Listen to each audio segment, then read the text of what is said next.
السلام علیکم۔ آج بروز ہفتہ 20 اپریل RFI بلیٹن کے ساتھ میں ہوں نارین چودھری۔ سب سے پہلے ہیڈ لائنز۔ کراچی پولیس نے جاپانی باشندوں پر دہشت گردوں کا حملہ ناکام بنا دیا، 2 دہشت گرد ہلاک جبکہ 1 محافظ شہید۔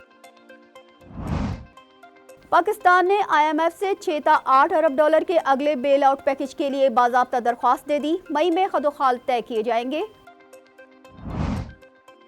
وزیر خزانہ محمد اورنگزیب کی امریکہ کے شہر واشنگٹن میں چینی ہم منصب سے ملاقات۔ پاکستانی معیشت 2047 تک $3 ٹریلین تک پہنچنے کی صلاحیت رکھتی ہے، وزیر خزانہ کا اظہار خیال۔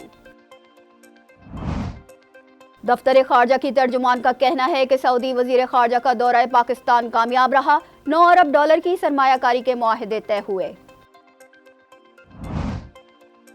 خیبر پختونخوا کے مختلف اضلاع میں تیز بارشوں کے باعث حادثات کے نتیجے میں اب تک 46 افراد جاں بحق۔ بلوچستان میں طوفانی بارشوں سے مزید 8 افراد جاں بحق۔ پنجاب میں 21 اپریل تک بارشوں کا سلسلہ جاری رہے گا، محکمہ موسمیات نے ہائی الرٹ جاری کر دیا۔ اسرائیل نے ایران کے صوبے اصفہان اور تبریز کے شہروں پر میزائل داغ دیے، عالمی برادری کی دونوں ممالک سے کشیدگی کم کرنے کی اپیل۔ غزہ کے شہر رفح پر حالیہ فضائی حملوں میں 6 بچوں اور 2 خواتین سمیت 9 فلسطینی شہید ہو گئے۔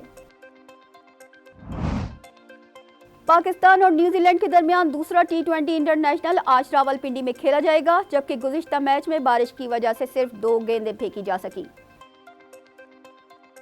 ہیڈ لائنز آپ نے ملاحظہ کی، چلتے ہیں خبروں کی تفصیلات کی جانب۔ پاکستان ملٹری اکیڈمی کاکول میں کیڈٹس کی پاسنگ آؤٹ پریڈ، دوست ملکوں کے 49 کیڈٹس بھی پاس آؤٹ ہوئے۔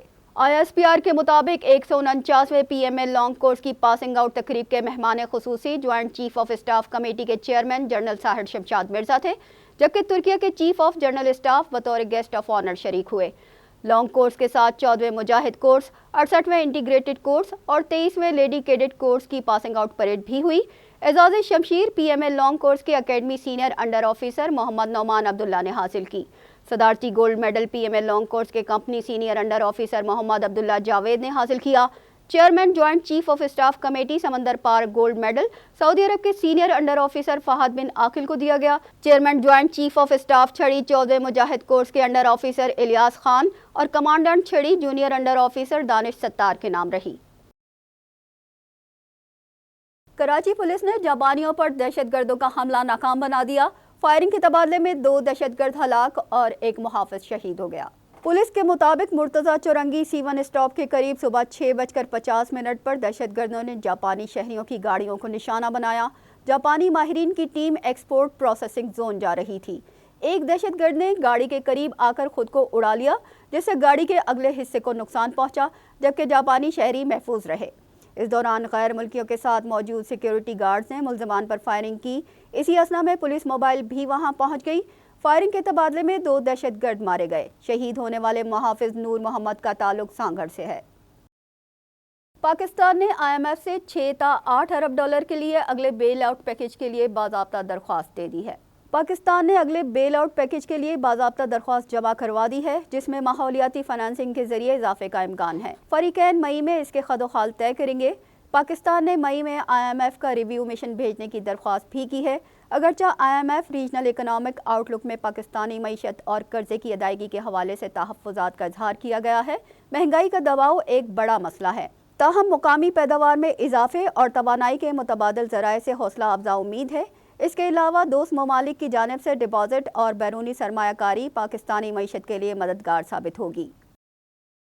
وزیر خزانہ محمد اورنگزیب کی امریکہ کے شہر واشنگٹن میں چینی ہم منصب سے ملاقات۔ وزیر خزانہ کا گفتگو کے دوران کہنا تھا کہ پاکستانی معیشت 2047 تک $3 ٹریلین تک پہنچنے کی صلاحیت رکھتی ہے۔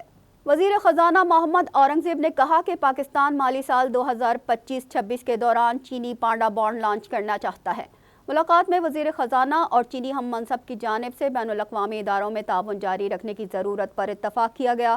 ملاقات میں وزیر خزانہ نے چین پاکستان اقتصادی راہداری جیسے اقدامات اور بین الاقوامی مالیاتی اداروں میں تعاون کے ذریعے پاکستان کی ترقی میں چین کی شراکت کو سراہا۔ وزیر خزانہ نے CPEC کے دوسرے مرحلے میں تیزی لانے کے لیے حکومت پاکستان کے عزم کا اظہار کیا۔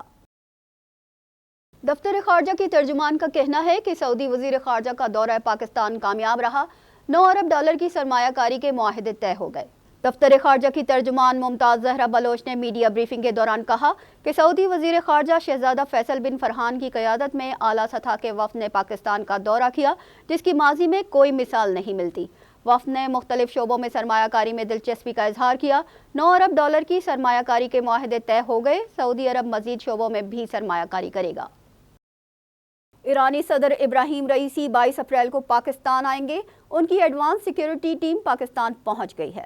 ایرانی صدر کے دورہ پاکستان سے قبل سیکیورٹی معاملات کے لیے ایرانی سیکیورٹی ایڈوانس ٹیم پاکستانی حکام کے ساتھ مل کر حتمی سیکیورٹی پلان تشکیل دے گی، سیکیورٹی سے متعلق اہم اقدامات کا جائزہ بھی لے گی۔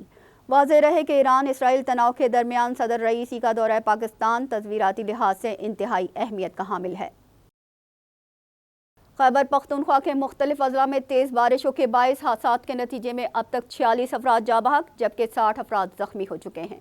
صوبائی disaster management authority Khyber Pakhtunkhwa کی جانب سے جاری جانی اور مالی نقصان کی رپورٹ کے مطابق جاں بحق افراد میں 25 بچے، 12 مرد اور 9 خواتین شامل ہیں۔ خیبر پختونخوا میں مجموعی طور پر 2875 مکانات کو نقصان پہنچا، 436 گھر مکمل تباہ ہو گئے جبکہ 2439 گھروں کو جزوی نقصان پہنچا ہے۔ حادثات خیبر، دیر، چترال، سوات، باجوڑ، شانگلہ، مانسہرہ، مہمند، مالاکنڈ اور دیگر اضلاع میں ہوئے۔ پی ڈی ایم اے نے بتایا کہ مالی امداد اور امدادی سرگرمیوں کے لیے 11 کروڑ روپے جاری کیے گئے ہیں۔ بلوچستان میں طوفانی بارشوں سے مزید 8 افراد جاں بحق ہو گئے جبکہ محکمہ موسمیات کا کہنا ہے کہ پنجاب میں 21 اپریل تک بارش اور یالہ باری کا سلسلہ جاری رہے گا۔ پروونشل ڈیزاسٹر مینجمنٹ اتھارٹی کے مطابق صوبے کے مختلف اضلاع میں جاری بارشوں سے مزید 8 افراد جاں بحق اور 9 زخمی ہو گئے۔ چمن سیشن تالاب کے علاقے میں گاڑی پانی کے ریلے میں بہہ جانے سے ایک بچہ اور 3 خواتین جاں بحق ہوئے۔